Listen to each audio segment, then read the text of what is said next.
मित्रांनो, हेच नाही तर ते सुद्धा म्हणजे रवीच नाही तर हरी सुद्धा आज रजेवर आहे.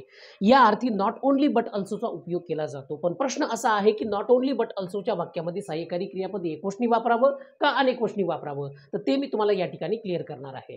तर बघा मित्रांनो, जेव्हा केव्हा नॉट ओन्ली बट अल्सो तुम्ही यूज कराल, तेव्हा काय करायचंय तुम्हाला की बट अल्सो नंतर आलेल्या नामाच्या वचनानुसार सहाय्यकारी क्रियापद घ्यायचं आहे. आता इकडे पहा, not only Ravi but also Hari रिकामी जागा ऑन लिव्ह टुडे. म्हणजे रवीच नाही तर हरी सुद्धा आज रजेवर आहे. दोन ऑप्शन्स दिलेले आहेत, इज किंवा आर. हरी एकवचनी असल्यामुळे, दुसरा करता एकवचनी असल्यामुळे या ठिकाणी घ्या is. Next, not only the leaders but also the voters म्हणजे मतदार रिकामी जागा रिस्पॉन्सिबल फॉर द करप्शन. म्हणजे नेतेच नाही तर मतदार सुद्धा भ्रष्टाचारासाठी जबाबदार आहेत. तर दोन ऑप्शन दिलेत, इज किंवा R.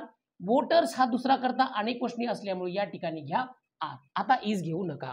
Next, not only Reema but also her sister रिकामी जागा पास्ट द एक्झाम. म्हणजे दोन्ही बहिणीला नोकऱ्या लागलेल्या आहेत, सरकारी नोकऱ्या लागलेल्या आहेत. म्हणजे रीमाच नाही तर तिची बहीण सुद्धा परीक्षा पास झालेली आहे.